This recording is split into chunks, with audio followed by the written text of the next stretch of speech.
নমস্কাৰ, আজি আমি তোমালোকৰ সৈতে আলোচনা কৰিবলৈ লৈছোঁ ৰাৱণক বিভীষণৰ সহজ উপদেশ পাঠভিত্তিক প্ৰশ্নোত্তৰ শিতান। গতিকে তোমালোকে নিশ্চয় ভিডিঅ'টো সম্পূৰ্ণৰূপে চাই থাকিবা আৰু যদিহে উপকৃত হোৱা নিশ্চয় এটা লাইক কৰি দিবা, লগতে চেনেলটো ছাবস্ক্ৰাইব নিশ্চয় কৰি ল'বা, কাৰণ তোমালোকে ছাবস্ক্ৰাইব কৰিলে এনেধৰণৰ ভিডিঅ' চাই থাকিবলৈ পাই থাকিবা। ৰাৱণক বিভীষণৰ সহজ উপদেশ। আৰ্হি প্ৰশ্ন। ক কৈছে অতি চমু প্ৰশ্ন, প্ৰতিটো প্ৰশ্ন মূল্যাংক 1। 1 নম্বৰ প্ৰশ্নটো লিখা হৈছে মাধৱ কন্দলী কোন যুগৰ শ্ৰেষ্ঠ কবি? উত্তৰ হ'ব মাধৱ কন্দলী প্ৰাক শংকৰী যুগৰ শ্ৰেষ্ঠ কবি। 2 নম্বৰ প্ৰশ্নটো কৈছে সীতাক হৰণ কৰি নি ৰাৱণে ক'ত বন্দী কৰি ৰাখিছিল? উত্তৰ হ'ব সীতাক হৰণ কৰি নি ৰাৱণে লংকাৰ অশোক বনত বন্দী কৰি ৰাখিছিল। 3 নম্বৰ প্ৰশ্নটো কৈছে অপ্ৰমাদী শব্দ অৰ্থ কি? উত্তৰ হ'ব অপ্ৰমাদী শব্দ অৰ্থ হ'ল ভুল বা ভ্ৰান্তিহীন, যাৰ ৰচনাত কোনো ত্ৰুটি নাই। 4 নম্বৰ প্ৰশ্নটো কৈছে ইন্দ্ৰজিৎ কোন আছিল? উত্তৰ হ'ব ইন্দ্ৰজিৎ আছিল লংকাৰ অধিপতি ৰাৱণৰ পৰাক্ৰমী পুত্ৰ। 5 নম্বৰ প্ৰশ্নটো কৈছে ৰাৱণৰ পত্নীৰ নাম কি আছিল? উত্তৰ হ'ব ৰাৱণৰ পত্নীৰ নাম আছিল মণ্ডোদৰী। এতিয়া চোৱা খ নম্বৰখিনি চমু প্ৰশ্ন, প্ৰতিটো প্ৰশ্ন মূল্যাংক 2 অথবা 3। 1 নম্বৰ প্ৰশ্নটো কৈছে নৈকেশী কোন? তেওঁ বিভীষণক কিয় ৰাৱণৰ ৰাজসভালৈ পঠাইছিল? উত্তৰ হ'ব নৈকেশী আছিল ৰাৱণ আৰু বিভীষণৰ মাতৃ।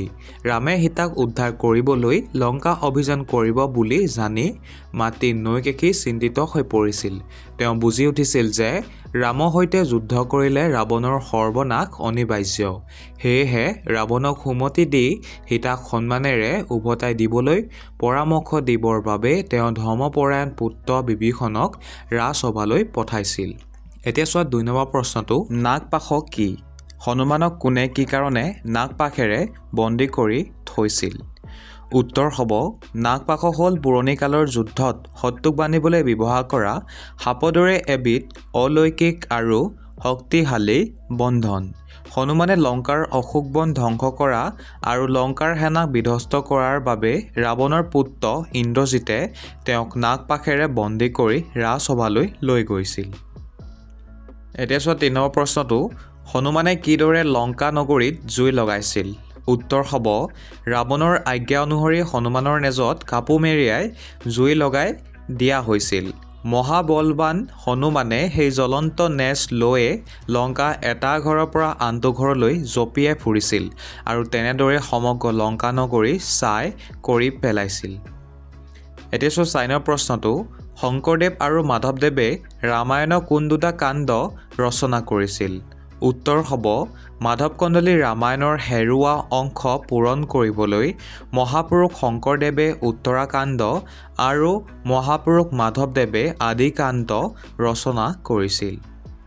এতিয়া চোৱা 5 নম্বৰ প্ৰশ্নটো উত্তম, মধ্যম আৰু অধম কোন মন্ত্ৰক কোৱা হয়? ৰাজকাৰ্য পৰিচালনা কৰোঁতে কোনবিধ মন্ত্ৰ ব্যৱহাৰ কৰা হয়? উত্তৰ চোৱা শাস্ত্ৰ অনুসৰি মন্ত্ৰণা বা মন্ত্ৰ 3 বিধ। উত্তম যদি এজন বিজ্ঞ মন্ত্ৰীয়ে সঠিক সিদ্ধান্ত লয়। মধ্যম যদি অনেক মন্ত্ৰীয়ে মিলি আলোচনাৰ অন্তত একমত হয়। অধম য'ত পুৰুষাৰ্থ নকৰি কেৱল ভাগ্যৰ ওপৰত নিৰ্ভৰ কৰি সিদ্ধান্ত লোৱা হয়। ৰাজকাৰ্য পৰিচালনা সাধাৰণতে উত্তম আৰু মধ্যম মন্ত্ৰহে গ্ৰহণযোগ্য বা কৰা হয়। গতিকে এয়া লিখি ল'বা তোমালোকে। এতিয়া চোৱা গ নম্বৰখিনি দীঘল প্ৰশ্ন, প্ৰতিটো প্ৰশ্ন মূল্যাংক 4 অথবা 5।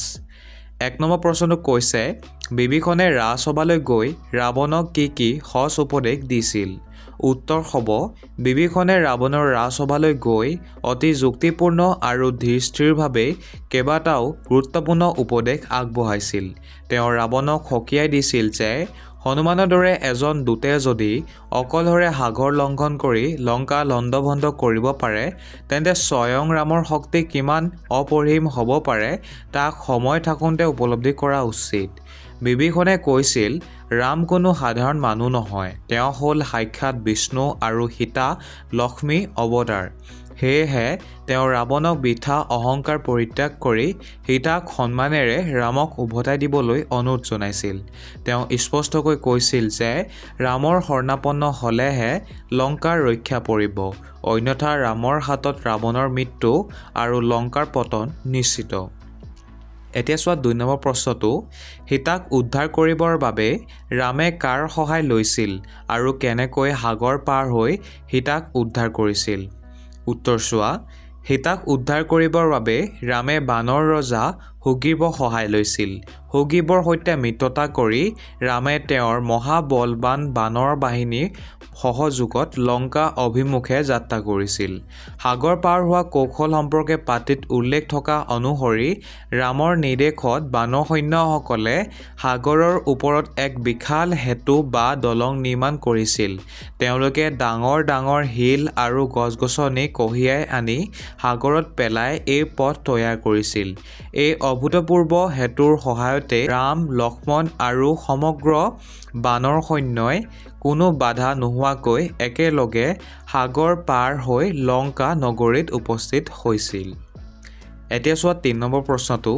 কবিতাটিৰ মাজেৰে প্ৰকাশিত হোৱা বিভীষণৰ চৰিত্ৰটি বিশ্লেষণ কৰা উত্তৰ ৰাৱণক বিভীষণৰ সহজ উপদেশ কবিতাটোত বিভীষণক এজন ধৰ্মপৰায়ণ নীতিজ্ঞ আৰু সত্যবাদী ব্যক্তি হিচাপে অংকন কৰা হৈছে ৰাক্ষসকুলত জন্ম লৈও তেওঁ আছিল এজন শুদ্ধ মনৰ বিষ্ণু ভক্ত তেওঁৰ চৰিত্ৰৰ অন্যতম বৈশিষ্ট্য হ'ল তেওঁৰ নিৰ্ভীকতা জ্যেষ্ঠ ভাতৃ ৰাৱণক ক্ৰোধলৈ ভয় নকৰি তেওঁ উচিত পৰামৰ্শ আগবঢ়াইছিল বিভীষণে ৰাজনীতি আৰু ধৰ্মশাস্ত্ৰ জ্ঞানৰ আধাৰত ৰাৱণক বুজাব খুজিছিল যে অধৰ্ম পথেৰে গ'লে ধ্বংস অনিবাৰ্য সামগ্ৰিকভাৱে এজন হিতৈষী ভাতৃ আৰু ন্যায়নিষ্ঠ মন্ত্ৰী হিচাপে বিভীষণৰ চৰিত্ৰটো কবিতাটিত অতি মৰ্যাদাৰে প্ৰকাশ পাইছে গতিকে এনেকৈ লিখিবা এতিয়া 4 নম্বৰ প্ৰশ্নটো মাধৱ কন্দলীৰ কাব্যিক প্ৰতিভা কবিতাটিৰ মাজেৰে কেনেদৰে প্ৰকাশ পাইছে বুজাই লিখা উত্তৰ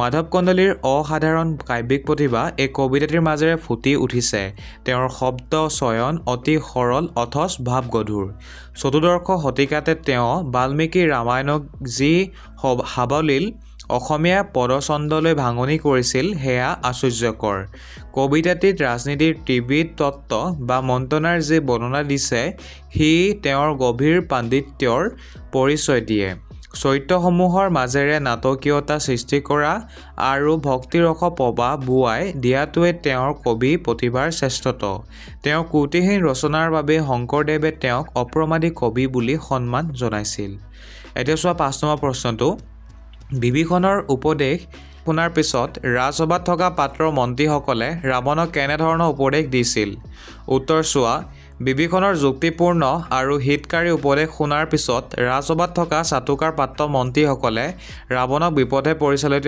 কৰিছিল তেওঁলোকে বিভীষণৰ কথাক দুঃস্বপ্ন আখ্যা দি ৰাৱণক মনৰ পৰা সকলো ভয় আঁতৰাবলৈ উপদেশ দিছিল হনুমানে লংকা দহন কৰা কাৰ্যটোক তেওঁলোকে বানৰৰ বিক্ৰম বুলি স্বীকাৰ নকৰি কেৱল লংকাৰ সৈন্য অসাৱধানতা বা প্ৰমাদ বুলিহে অভিহিত কৰিছিল তেওঁলোকে ৰামক এজন সামান্য মনুষ্য বুলি তুচ্ছ জ্ঞান কৰিছিল আৰু লংকাৰ অপাৰ অস্ত্ৰবলৰ ওপৰত ভিত্তি কৰি ৰাৱণক যুদ্ধৰ বাবেহে উদগনি দিছিল এনেদৰে মন্ত্ৰীসকলে ৰাৱণৰ অহংকাৰ বঢ়াই তেওঁক ধ্বংসৰ ফালে ঠেলি দিছিল গতিকে ছাত্ৰ ছাত্ৰীসকল পাঠভিত্তিক প্ৰশ্নোত্তৰ শিতান ইমানেই আছিলে আশা কৰিছোঁ তোমালোকে আজি আমাৰ এই ভিডিঅ'টোৰ পৰা উপকৃত হৈছা বুলি আৰু যদি উপকৃত হৈছা নিশ্চয় এটা লাইক কৰি দিবা আৰু যদি চেনেলটো ছাবস্ক্ৰাইব নাই কৰা নিশ্চয় চেনেলটো ছাবস্ক্ৰাইব কৰি ল'বা লগতে তোমালোকে নিশ্চয় আমাৰ হোৱাটছআপ চেনেলত জড়িত হৈ ল'বা ভিডিঅ'ত নিশ্চয় তোমালোকে এটা ফোন নাম্বাৰ দেখিছিলা ফোন নাম্বাৰটোত মেছেজ কৰিলে হোৱাটছআপ চেনেলৰ লিংক পাই যাবা